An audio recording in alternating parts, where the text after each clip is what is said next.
Hi everyone, I love Minglaba, Julia vlog on just like share. So in today's vlog, I'm going to share you guys a very useful tips that I always used for ChatGPT. Julia vlog မှာ share လုပ်ပေးတော့မယ့်ဟာတော့ ChatGPT ကိုစာလုပ်တဲ့နေရာမှာဘယ်လိုအသုံးဝင်အောင်သုံးရမလဲဆိုတာပဲဖြစ်ပါတယ်။ဆိုတော့ Julia ကိုယ်တိုင်ကလည်း ChatGPT အရင်သုံးတဲ့ထဲမှာပါတယ်ပြီးတော့အထူးသဖြင့်စာလုပ်တဲ့နေရာမှာပေါ့နော်စာလုပ်တဲ့နေရာမှာအရင်သုံးတယ်ပြီးတော့ free version ပဲသုံးတယ်ပေါ့နော်ဆိုတော့ ChatGPT free version ကိုအသုံးဝင်နေဘယ်လိုအကျိုးရှိအောင်သုံးရမလဲဆိုတာသိချင်လို့ရှိရင်ဒီ vlog ကိုအဆုံးထိကြည့်ပေးပါ Julia share လုပ်ပေးတော့မှာ၃ချက်ပဲရှိရပေါ့နော်The first thing is that Julia တို့ဒီစာမပွဲနာနီးပြီဆိုလို့ရှိရင်မေကွန်းနေလေ့ကျင့်ကြရ right ဆိုတော့ကိုစီမှာမေကွန်းဟောင်းပုံစံမရှိရပဲဖြစ်ဖြစ်ကိုစာလုံးလို့ရမယ့် resource ရှိရပဲဖြစ်ဖြစ်ပေါ့နော်ဘယ်လိုပဲရှိရပဲဖြစ်စေအဲ့ဒီမေကွန်းဟောင်းဆိုလို့ရှိရင်မေကွန်းဟောင်းကိုတက်ပုံရိုက်ပြီးတော့မှဒီလိုမေကွန်းဟောင်းပုံစံမျိုးငါ့ကို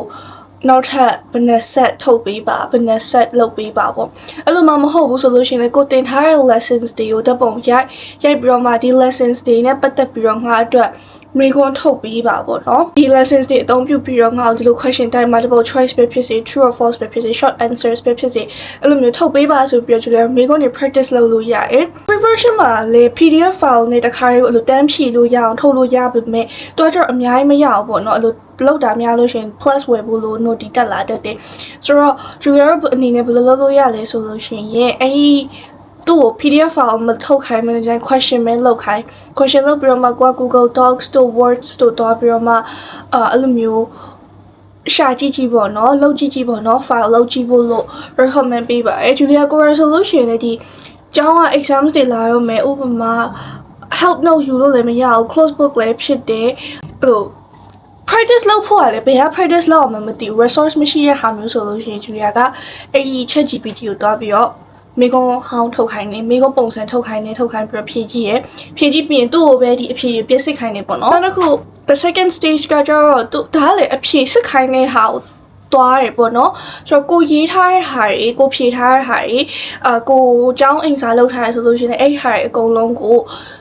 ChatGPT မှာတင်ပြီးသွားပြီဆိုလို့ရှိရင်အဲ့ဒီဟာကိုပေးထားတဲ့ instructions ဆိုရရှိဒီအမှတ်ပေးစီးမြင့်တဲ့ instructions တွေရှိတယ်အဲ့ဒီဟာတွေကိုအမှတ်ပေးစီးမြင့်ကို copy ပြီးတော့မှ ChatGPT ရဲ့မှာထည့်ပြီးတော့ငါ့ရဲ့အဖြေကိုစစ်ပေးပါဘာလို့နေလဲ feedback ပေးပါဆိုပြီးတော့ပြောမယ်ဆိုလို့ရှိရင် Julia တို့အနေနဲ့အဲ့လိုကိုလိုအပ်နေတဲ့နေရာတွေလည်းသိနိုင်တယ်လို့ကိုယ့်ရဲ့အမှားတွေကိုလည်းပြင်ပြီးတော့သုံးသပ်လို့ရတယ်ပေါ့နော်ဒါကတော့ChatGPT ကိုကောင်းအသုံးချနည်းပေါ့နောက်တစ်ခုကကျတော့ဘာရှိမလဲဆိုလို့ရှိရင်assignment ရေးရပေါ့နော် assignment ရေးရကကျတော့ Julia တို့ဒီ essay ရေးရ report paper ရေးရဒါတော့ university level ဘက်ပိုရောက်သွားမယ်ပေါ့နော်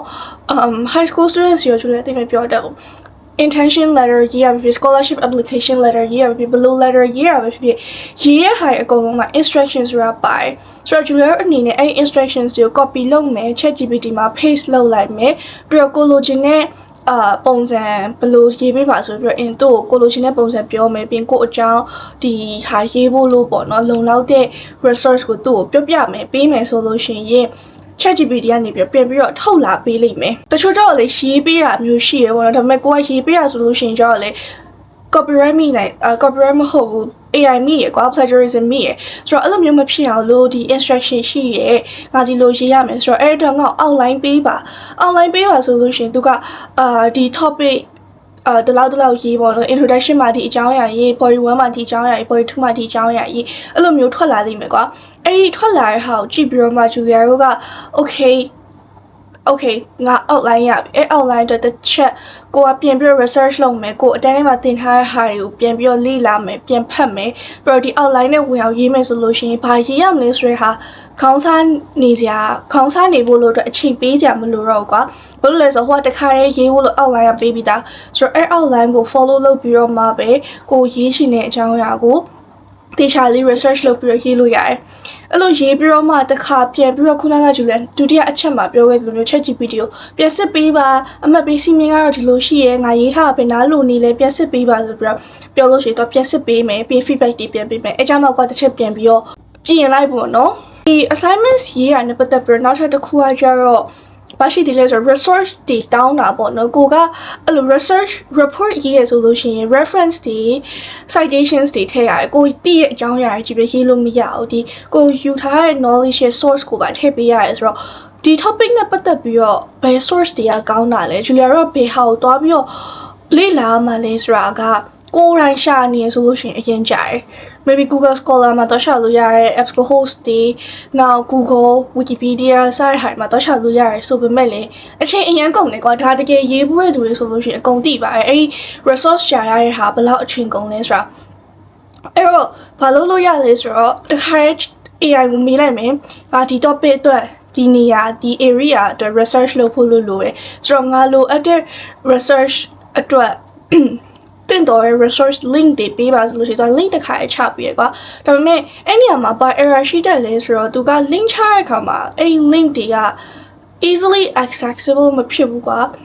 တချို့ဟာတွေက link ပိတ်ညာတချို့ဟာတွေက free မဖြစ်တာဆိုတော့အဲ့လိုမျိုးလေးတွေရောရှိတတ်တယ်ဒါပေမဲ့ Julia ကလည်း free version သုံးနေရသူတွေဆိုတော့လေအဲ့တော့ပြီးတော့ဟိုအပြစ်မြင်လို့တော့လည်းမရဘူးပေါ့နော်သူလည်းသူ့ ability နဲ့သူလုံနိုင်တဲ့လောက်တော့လုပ်ပေးရှာရပေါ့နော်ဆိုအဲ့တခုရှိမယ်အဲ့ဒါပြီးသွားပြီဆိုလို့ရှိရင် Julia အဲ့လိုမျိုး research တွေတွေ့ရခါမှာအစအဆုံးကြီးဖတ်နေရင်အချိန်အရင်ကုန်တယ်ပြင်ပန်းနေကိုကဟို deadline လေးနီးနေပြီ paper လေးရေးရအောင်မယ်ဒါကို research ကြီးဒီ source ကြီးကို time ဖတ်နေရဒီ article ကြီးကို time ဖတ်နေရဆိုလို့ရှိရင်အချိန်အရင်ကုန်တယ်ကွာအချိန်ပေးရတာနဲ့ကိုရှိရတဲ့ဟာနဲ့မကိုက်ဘူးဖြစ်သွားလိမ့်မယ်အဲ့တော့ဘာလုပ်လို့ရလဲဆိုတော့အဲ့ကိုဖတ်မဲ့ website ကဟာအကုန်လုံးကို copy လုပ်လိုက်ပြီးရင် ChatGPT မှာ paste လုပ်မယ်ပြီးရင်သူ့ကိုဒီဥပမာကိုက fashion နဲ့ပတ်သက်တဲ့ဟာပေါ့နော် fashion trend နဲ့ပတ်သက်တဲ့ဟာကိုပြောမယ်ဆိုလို့ရှိရင် fashion trend နဲ့ပတ်သက်တဲ့ key points လေးကိုထုတ်ပေးပါဆိုပြီးအဲ့လိုမျိုးပြင်ပြောလို့ရတယ်။ Julia က3ချက်ပဲပြောမယ်ဆိုပေမဲ့နောက်ဆုံးတစ်ခုသတိထည့်ရသွားတာကျတော့ note taking ပေါ့နော်။ Julia ကိုရန်က note ထုတ်ရတာအရင်ဝါသနာပါတယ်။ journal နဲ့ထဲလဲပါတယ်လို့ပြောလို့ရတယ်။ Julia ထုတ်ထားတဲ့ note တွေဆိုလို့ရှိရင်အလုံးဖတ်ရလဲလွယ် aesthetically pleasing လဲဖြစ်တယ်နောက်ပြီးတော့အဲ့လိုရှင်းရှင်းလင်းလင်းနဲ့မှတ်ရလွယ်တဲ့ပါတယ်ဆိုတော့ Julia ကကို note ထုတ်တဲ့နေရာမှာတော်တော်လေးထုတ်တတ်တယ်လို့တော့မြင်နေပေါ့နော်ဆိုတော့အဲ့ဒါအတွက်လည်းတက်နောက်ကျမှ vlog လေးတစ်ခုထပ်လုပ်ပေးပါအောင်မယ် note ထုတ်နေပေါ့နော်အရင်တော့ကလည်းလုပ်ပေးဘူးပဲဆိုပေမဲ့ခုကျတော့ဟိုပိုကောင်းတဲ့ techniques တွေရလာရဲဆိုတော့အဲ့ဒါအတွက်နောက်ပိုင်းကျမှ Julia အသစ်တစ်ခုထပ်လုပ်ပေးမယ်ပေါ့နော် updated versionဆိုတော့ဒီ AI သုံးပြီးတော့ note ထုတ်မဲ့ဟာကျတော့ Julia အတန်းထဲမှာအင်္ဂိုင်နေရဲ့အတန်းထဲမှာစာလေးတစ်ချောင်းမလုပ်ခဲ့ဘူးဆရာပြောတာလည်းနားမလည်ဘူးဆိုလို့ရှိရင်ဆရာပေးထားတဲ့ slides တွေရှိမယ်ကွာ presentation slides တွေရှိမယ်သူပေးထားတဲ့ textbook တွေ lessons တွေရှိမယ်ဆိုတော့အဲ့ဒီဟာတွေအကုန်လုံးကို Julia ကChatGPT ကိုထည့်လိုက်မယ်ထည့်ပြီးသွားပြီဆိုလို့ရှိရင်ငါ့ကို key points တွေ note ထုတ်ပေးပါဆိုပြီးတော့ please take notes of this ဆိုပြီးတော့ပြောလိုက်တယ်ဆိုလို့ရှိရင် Julia မှတ်ရမယ့် notes တွေထွက်လာလိမ့်မယ်အဲ့ကြမှာအဲ့ဒါကိုဖတ်ပြီးတော့ပြန်ပြီးတော့မှ note မှတ်ပေါ့နော်အဲ့ဒါဆိုလို့ရှိရင်အချိန်ကုန်တတ်တာရယ်ဆိုတော့ဒီ tips ကကြတော့အလိုစာမပွဲနားနီးမှာ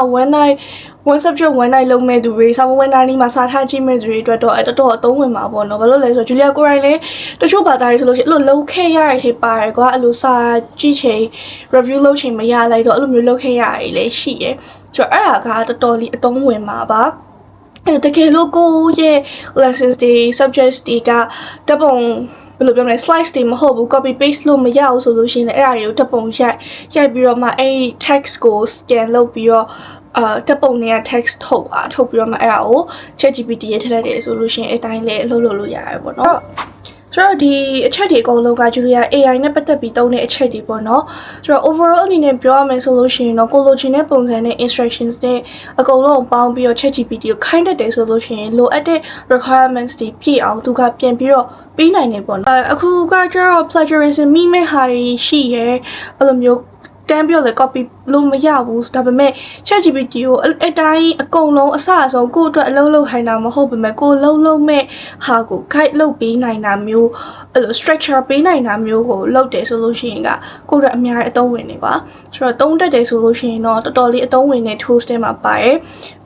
Julia တို့အရွယ်တော်တော်များများကတော့ဒီ ChatGPT နဲ့ familiar ဖြစ်တယ်ဆိုပေမဲ့ Julia ရဲ့ viewer တွေကညီမလေးကလေးလေးပါတယ်ပေါ့နော်သူတို့ကြတော့အရင် AI နဲ့အဲ့လို AI တိတ်မသုံးဖြစ်တဲ့ထဲမှာပါမယ်ထင်တယ်ဆိုတော့သူတို့လေးအတွက်လည်းစာလုပ်ချင်တယ်ဆိုလို့ရှင် Julia ပြောတဲ့ ဟာလေးကိုစမ်းသုံးကြည့်ပါလို့ပြောချင်ပါတယ်ဆိုတော့ဒီ above vlog လေးကတော့ Julia ထိုင်ပြီးတော့ sharing လုပ်တဲ့ vlog လေးဖြစ်သွားရပေါ့နော်အဲ့လိုမလုပ်တာလေးကြာပြီဆိုတော့ဒီစာလုပ်တဲ့ဟာနဲ့ပတ်သက်ပြီးတော့တစ်ချက်ပြင်ပြီးတော့ sharing လုပ်ပေးရပဲဖြစ်ပါတယ်ဆိုတော့နောက်ထပ်ဒီလိုအသုံးဝင်တဲ့အချက်လေးတွေလည်းထပ်ပြီးတော့ sharing လုပ်ပေးပါမယ်ရှင်ဆိုတော့အခု vlog လေးကတော့ဒီလောက်ပါပဲ Thanks for watching till the end. Don't forget to subscribe and see you in the next video. Bye!